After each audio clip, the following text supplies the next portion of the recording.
Hello, my name is Anat Admati, and I am a professor of finance and economics at the Graduate School of Business at Stanford, and I'm the faculty director and founder of the Corporations and Society Initiative. And I'm thrilled to have here with me, as part of our periodic webinars entitled Power to Truth, my colleague and friend from the University of Chicago, Luigi Zingales, who is the following. He is a professor of finance at Booth Graduate School of Business.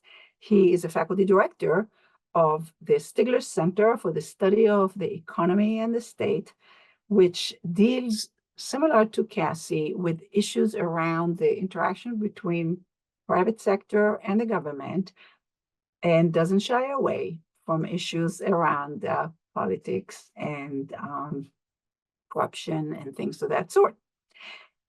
Luigi also hosts a podcast, a popular podcast called Capitalisn't with Bethany McLean, and it's highly recommended.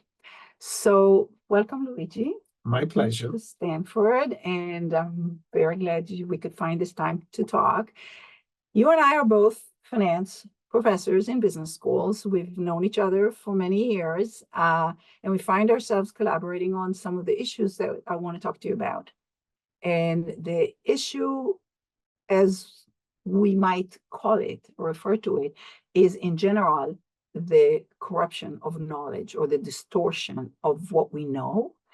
And the question is, how do we know what we know, and why don't we know what we don't know? And what are the forces that make it so we or some people don't know certain things, don't know certain facts, don't understand certain issues, and how harmful that can be.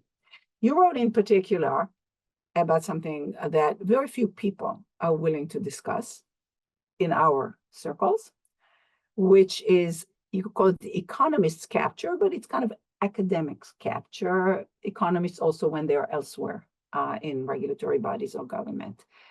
Talk about that a little bit. So it's interesting because economists apply economics everywhere, and since we're famous, particularly in Chicago, to be imperialistic and apply economic methods to sociology, to psychology, to whatever you want. And we don't really do it very well in the economics of knowledge creation and dissemination, okay? And so more than 10 years ago, I had this crazy idea to simply apply what we know about regulation to ourselves. And this is why we think in economics that very often regulators are captured. It's not because they are bad people. It's simply a set of incentives that come with career incentives, information, the fact that the squeaky wheel gets the grease, and so on and so forth. And so I basically apply the same logic and say, we economists, and of course, you are right, I should apply to academics in general, but I think that actually other parts of academia are a little bit ahead of us, like in medicine, about this conflict of interest. So I thought it was particularly ironic that we economists that are at the forefront of looking at incentives in other professions, we don't look at our own. So I apply to the economic profession the same logic of regulatory capture. And there is only one feature that is really, really different, which is the fact that we have tenure, okay? And so while the regulator fears for his or her job, we in principle shouldn't, okay? Once we get tenure. Once we get tenure, we should be okay. However, everything else, and it says, if you want to have a career outside or besides the university, like many of our colleagues do, they are the same logic. The logic of the squeaky wheel gets the grease applies to us exactly in the same way. Mm-hmm. And most importantly, the issue about information and data, and particularly recently I've been obsessed by this point, basically, as economists, we need data, especially empirical economists, we need data to do anything. And who controls the data makes the papers, basically. And in one way or another, and there are some forms that are more brutal. I recently learned that many of the clinical studies that are financed by the pharmaceutical industry, the financier owns the data. And so the academics can only publish if the industry wants to, which means, surprise, surprise, that if the drug has positive effect, you publish the data. If the drug does not have positive effect, you don't publish them. That's terrible. So that's the most extreme form. But even when this form is not so extreme, in principle, every data deal with a university should have a condition that nobody can review the results. They cannot be subject to review by results. But even if you don't have that, you basically know that if you want to continue working with that data provider, you cannot find something that is too embarrassing. It becomes a sort of self-censoring, absolutely, yeah, which is often is the problem in the media. So we all understand that, there's the policy issues and the policy recommendations and the testimonies of expert witness and all of these things that can distort the incentives or paying for the studies, as especially expensive studies like in the media, in the pharmaceuticals, I'm sorry. And then the issue is how do you prevent this, or how does the public understand the issues? Because otherwise the public just thinks the system is rigged and gets angry. What then is something that we both appreciate very much is the role of the media, and then how do we get the media to do its job?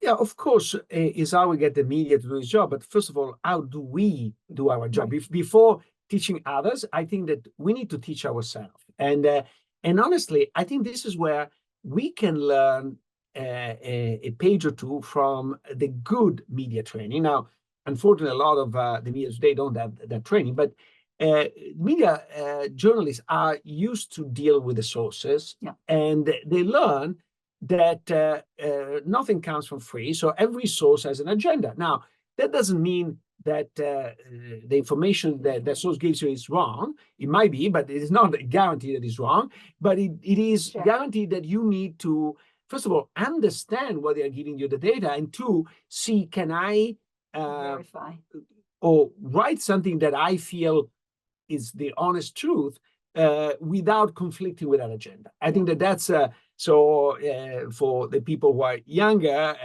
even the Watergate case was a FBI agent who was passed over for promotion and was really annoyed at Nixon and wanted to get back at Nixon. So there was an agenda there. I think it was not in conflict with exposing what Nixon did wrong, but I think that clearly you need to learn how to do that. Now, this is something that we economists in general don't ever consider. It's a fact of why did he give you the data and under what condition? Under what use it. Or actually, one of your colleagues, whose name will be not mentioned here, but this is a positive thing, challenged a recent study. Facebook or Meta shared the data with some research. And one of your colleagues raised the excellent question, say, how do you know that Meta has not done the study before? And then give you the data only because knows that what you're going to find is in favorable. And that, I think, is a serious problem. Yeah, so the selection of the data, the fact that you can't, that it's selected by people who want certain results is a huge problem. So we have a certain amount of information that we don't get. So what we get is sort of conditional on somebody wanting to give it to us.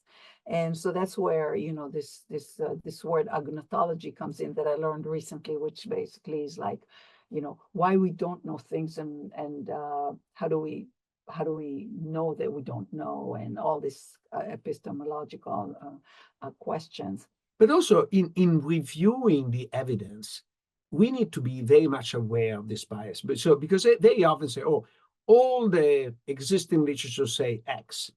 Like take a subject that is not very much in finance, but is still very important, which is the impact of social media on, for example, polarization. And if you take most of the research finds no impact on polarization.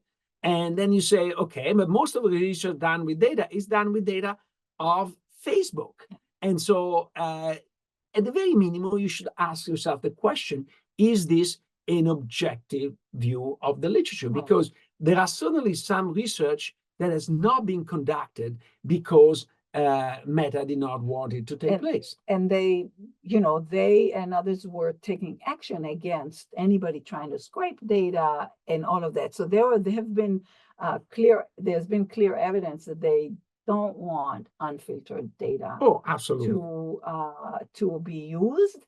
And, that's why it makes it very difficult to study the impact of, social media on democracy or something like that, because, the algorithms have their objectives. And we once was teaching one class on the internet, just trying to get away from finance. And we had there somebody who worked for Facebook at the time, Meta, and he came there right after the election of 2017. And his view was that seeing the algorithms themselves is not going to really quite tell you, but he was in favor of requiring, and obviously we can't, control speech, et cetera. It's a free speech country, of requiring them to both, there's sort of access to data, but also to really publish information that's relevant to the questions we want to ask. For example, how many people saw certain posts, just that kind of basic statistics about what was shared and how much it was shared, that we can study what kind of how information circulates there. But on this, I really think that the idea of having a data agency is crucial, because I think, for example, a lot of progress has been made in finance thanks to the creation of CRISP. Why? Because before CRISP, and sorry, for the non-finance guy, CRISP is this database on security prices that was created at the University of Chicago in the late 60s. And before CRISP, you had to rely on data given by brokers on what was the performance. And of course, nobody could do any serious study. And surprise, surprise, I think this is a proof to the point. The moment this data set was created, then theory about efficient markets and the fact that brokers were basically useless and asset management was useless started to emerge. Yeah. And before, there was no theory like this. Why? Because you couldn't get the data.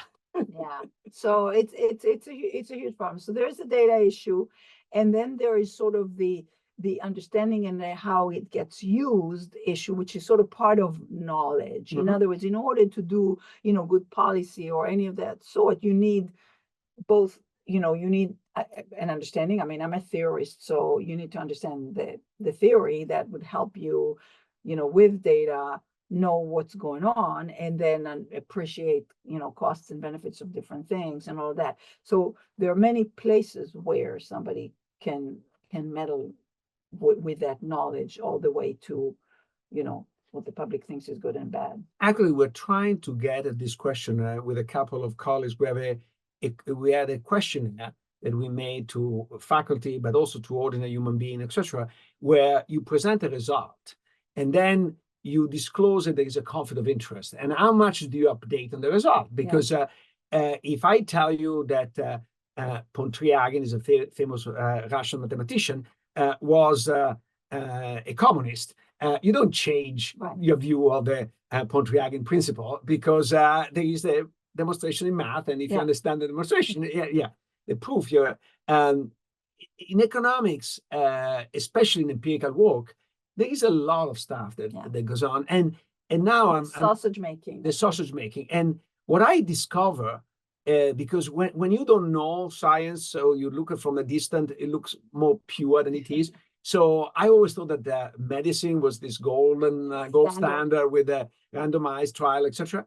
There's a lot of manipulation in the randomized trial, a lot of manipulation, and it's subtle, and then you have to understand how it's done. But it's really, really important. I met somebody, this is very much on this point. It was a doctor here at Stanford, was an editor of a journal, and just casual seeing showed him that there was big side effects from some device. And he went digging into, he and the sort of editorial board went digging into the studies. And basically they saw that the studies cut off the sort of impact at a particular point of time, and the side effects were coming like right after. And so again, you just chose the data, you chose the way what you present in such a way that it looked good, and all of a sudden all the side effects got hidden Yeah. from the public. So there is sort of this obvious manipulation of the data itself, and then there is sort of the way you're framing a question, and a lot of implicit assumption or even sometimes explicit assumption that are hard to parse for an outsider. So the problem we have with our science is just lots of assumptions, and understanding that they were even made takes time. Yeah. And takes some expertise. So on these issues, it's just hard to get at truth. Yes, and in addition to that, once you have a big interest in one way or another, even honestly, you're gonna to be more sympathetic to some result. It's a bit like You want as a parent, it's the kind of thing results you want. As a parent, you want your kids to be better than they are, and you're biased. That's the reason why we don't want you to judge your kids, because you're going to be biased. And I think that what we have in every discipline these days is academia being massively involved in the private sector. Yeah. And there are a lot of benefits from it, but there are also costs, and we need to be aware of the cost, because if I am involved with a lot of drug development and I'm asked by the FDA to review a drug, I'm going to be more sympathetic if I have a lot of stake. You actually also, in the chapter you have on economist capture, you have some kind of not very fancy empirical stuff about what gets published and what gets cited. And basically the bottom line, if I remember correctly, was that, sort of business friendly and research is easier to publish. I certainly know this in a few cases, or not necessarily business friendly, but friendly to certain people, like the regulators sometimes are the ones that you want to curry favor with, and then you're going to tend to publish, and the editors might tend to publish what they want to hear, and they'll send it to them to the referee. So that's basically what's her name from Oxford right now? I think she was your student. We're forgetting the name. Renee Adams. Renee Adams. We both remembered at the same time. Renee Adams was sort of talking about, at the Fed, and then, they sent the paper to the Fed because it was about the governance of the regional Feds. They just don't want it known. So you have a lot of sort of, even in refereeing, and citing a certain selection of what we want to hear versus what is true. But after that paper was published, there was a perfect experiment that was done by accident. It was not designed as an experiment, but a colleague of mine at the time, now is at the University of Washington, St. Louis, but he had two papers on the impact of Uber, and with the same identification strategy. But one was showing that when Uber or ride-sharing services enter into town, there was more entrepreneurship, because the argument was there's more flexibility, you can work, support.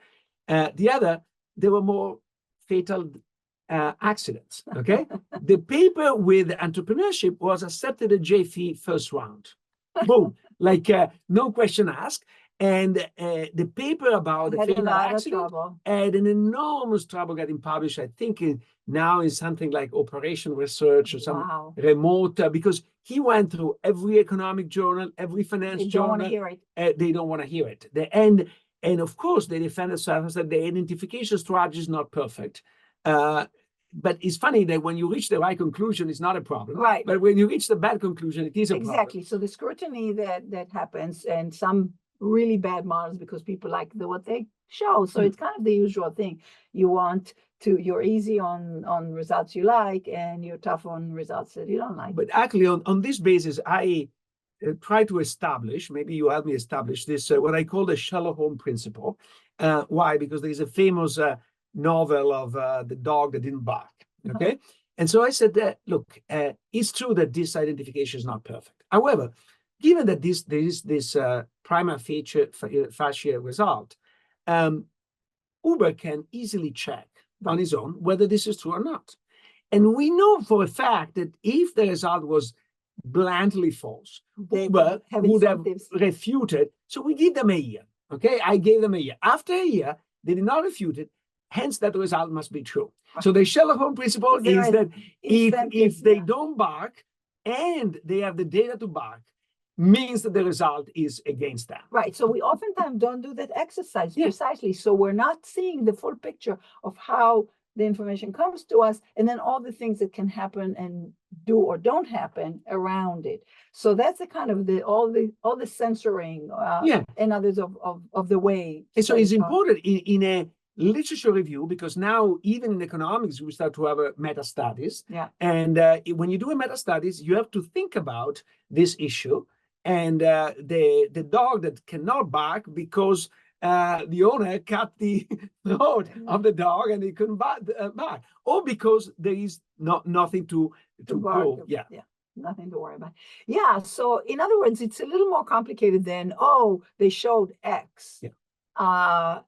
This study proves that this fact is true, but just the sausage making around it and all the context around it and all the alternative hypotheses that weren't checked somehow. So for example, in the banking area, people would say, I'm explaining this way. So this reverse engineering story, oftentimes in economics in particular, and so especially coming from Chicago, you can speak to that, is sort of always explaining things, which supposedly is our job, as solving a problem, being the nth best under the frictions that we have, where sometimes there's something in plain sight, a big elephant in the room that somehow is not in the model.